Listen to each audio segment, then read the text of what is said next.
Well, Justin Trudeau has a long and storied history of saying idiotic things, one that spans many years and one that could fill many pages. It is exactly the example of the kinds of things you need to do to counter the she-cession and turn it into a she-covery. Maternal love is the love that's going to change the future of mankind. So we'd like you to look we like to say people kind, not necessarily mankind. You and your family do to cut back on plastics? We have recently switched to drinking water bottles out of when we have water bottles out of plastic. Away from plastic towards paper, like drink box water bottles, sort of thing. But his latest gem may in fact be the dumbest thing he's ever said. I want you to know that I am, and always will be, a proud feminist. You will always have an ally in me and in my government. Oh, sorry, that's the wrong clip. This is the right clip, and I assure you, this is real. This is not AI. We were supposed to be on a steady, if difficult sometimes, march towards progress. And yet, just a few weeks ago, the United States voted for a second time to not elect its first woman president. Ah, yes, the feminist prime minister is at it again, lambasting American voters for rejecting a female president twice. How dare they? How dare American voters reject Hillary Clinton and Kamala Harris as potential presidents? The gall of these voters. I guess it would appear that Justin Trudeau wasn't taking the trolling from Donald Trump about him being the governor of the state of Canada too well, so he's decided to fight back the only way he knows how, by declaring himself the champion for women all over the world. You know, if Donald Trump wasn't afraid of the very intimidating Justin Trudeau before, he's almost certainly quaking in his boots over the prospect of having to deal with the turbocharged feminist version of Justin Trudeau now. Good luck, Trump, you messed with the wrong Canadian. Now, before we get into the show, be sure to drop a like on this video. Help us out by subscribing to the True North YouTube channel. And the comment question for the episode is this: how is Donald Trump going to respond to Justin Trudeau's latest attack on American voters? Let me know your answer in the comments below, and let's get into it. All right, so here is Justin Trudeau speaking to a room full of women, go figure with that, at the Equal Voice Summit, a registered charity in Canada with the focus of trying to promote more women in Canadian politics. So, of course, Justin Trudeau, on the stage, takes the chance to lambast Americans for rejecting a female president for the second time. Now, it shouldn't be that way. It wasn't supposed to be that way. We were supposed to be on a steady, if difficult sometimes, march towards progress. And yet, just a few weeks ago, the United States voted for a second time to not elect its first woman president. Everywhere, women's rights and women's progress is under attack, overtly and subtly. But I want you to know that I am, and always will be, a proud feminist. You will always have an ally in me and in my government. So kissing Donald Trump's ring and making your way to Mar-a-Lago cap in hand didn't work out so well, eh, Justin Trudeau? Now you're responding with some passion, fighting fire with fire. You know what's really going to stick it to the United States, to those American voters?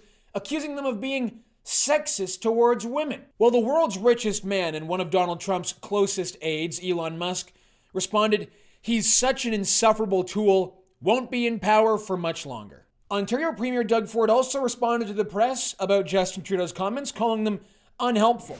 They aren't helpful at all, and yes, it was brought up I'm not going to say who said what, but it was brought up a couple times in our meeting. It's not helpful at all. Donald Trump was elected democratically. If you like him or you don't like him, that's not our issue. We elect Canadians, and it was not helpful whatsoever. And I'm sure Prime Minister got the message loud and clear. Not helpful at all, you say? Oh, what do you mean? The Canadian Prime Minister saying publicly that he wished American voters picked the loser of the election over the winner? Surely that's just partisan politics games being played. That's just the conservatives attacking the liberals. It's strange, seeing Justin Trudeau play the role of the turbocharged feminist, the super feminist, if you want to call him that, because he doesn't really have the best record when it comes to women's subordinates working with him in politics. Sure, of course he appointed Canada's first gender-balanced cabinet. Just look at how great that turned out for all of us in Canada. There's no doubt in my mind that Justin Trudeau has appointed cabinet ministers that are completely qualified for their jobs. Also, Justin Trudeau unceremoniously fired the first female attorney general in Canada after she dared to follow the law and not obey his orders to interfere in the judicial process over the SNC-Lavalin scandal. You also have Liberal MP Selina César-Chavin, who has her own take on Justin Trudeau's record when it comes to women. And by the way, just look at Canada's political process today. Tune into Question Period and ask yourself, has the feminization of Canadian politics been a net positive for Canada? Really? Has it resulted in Canadian politics being taken more seriously?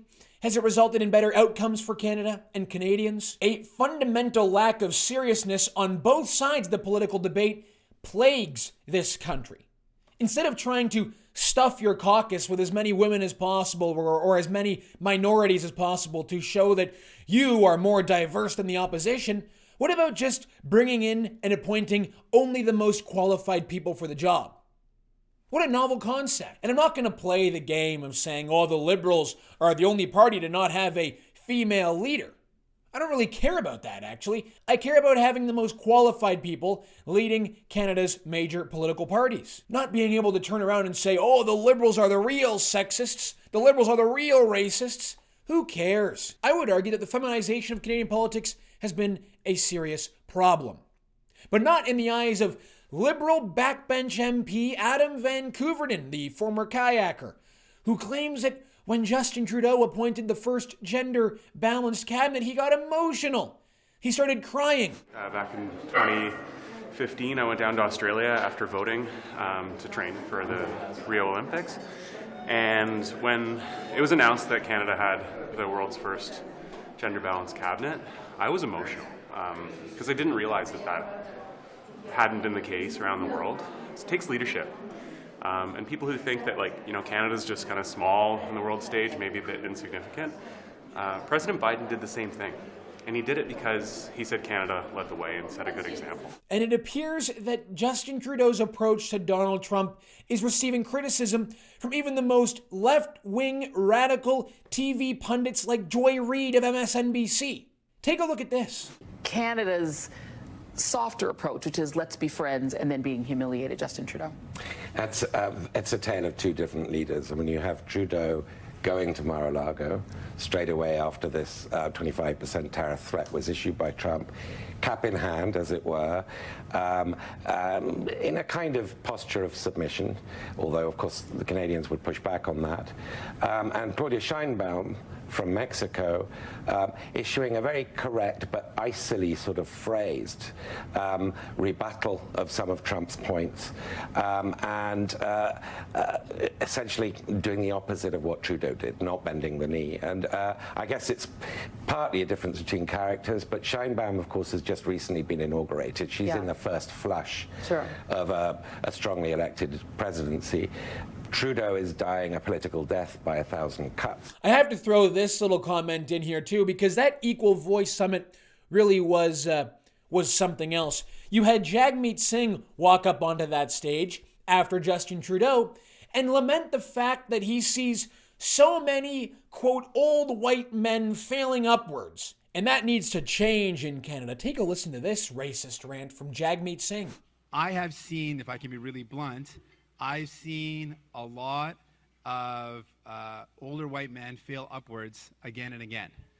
And that is just going to continue unless we actually try to change things.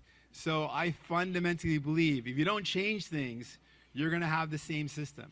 And the same system is going to benefit those that were already in power. So you have to fundamentally do things to change it. And that's what Equal Voice is about. Saying we got to change the way things are if we want different results. If you want different outcomes, you can't just hope they're going to happen. You got to make them happen. And that's with policies. That's by putting in place real clear strategies. And so I want to thank you for the work you do. It's strange. I wonder what Jagmeet Singh wants to change to prevent old white men from failing upwards. You know, just go to your local food bank line or your tent encampment in your city. You see a lot of failing upwards there from old white men, I'm sure. Also, It's quite rich to hear someone like Jagmeet Singh talking about failing upwards. There is perhaps nobody in Canada who has failed upwards more than Jagmeet Singh. Hearing the Maserati-driving Rolex collector who claims to be a socialist champion and man of the people criticize old white men for failing upwards is really something else. You know what it actually shows? It shows contempt for you, the average Canadian. That's what it is. So, without a doubt, the approach that Justin Trudeau has taken to Donald Trump's tariff threat and the constant trolling has been a failure. Donald Trump thinks Justin Trudeau is a loser, clearly, doesn't show him any respect whatsoever, and as Canadians, even if you dislike Justin Trudeau, you can expect that the US president would show respect for the office of the Prime Minister of Canada, which he clearly does not.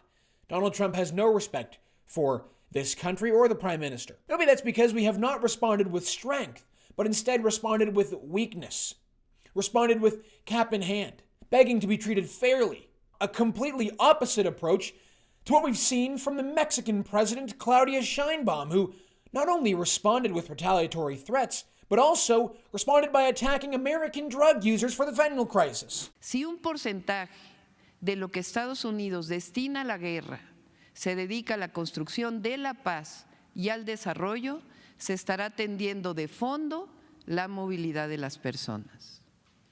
Por otro lado, y por razones humanitarias, siempre hemos manifestado la disposición de México para evitar que siga la epidemia de fentanilo en los Estados Unidos, que por lo demás es un problema de consumo y de salud pública de la sociedad de su país. You don't see Donald Trump mocking and trolling Claudia Sheinbaum, of which there is plenty of material to do.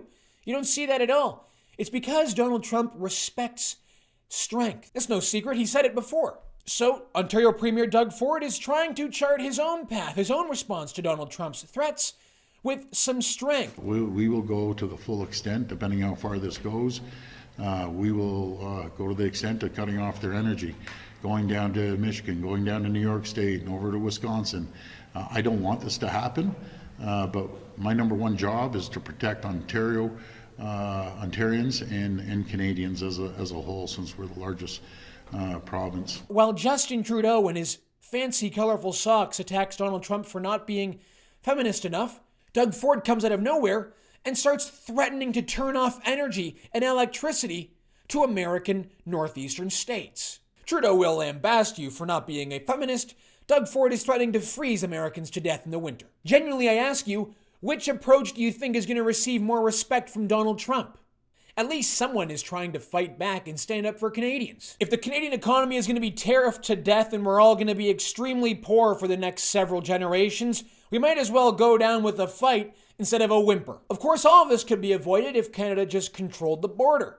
If we just controlled and ended this immigration crisis. If Canada, for example, put in a moratorium on immigration and shut down immigration for the next several months to get a grip on this situation. It would help the United States and it would please Donald Trump, but more than anything else, it would help Canadians. And that should be the only focus of a Canadian government. All right, everyone, that's going to do it for us today on the show. Thank you so much for tuning in. My name is Harrison Faulkner, and this is Ratioed.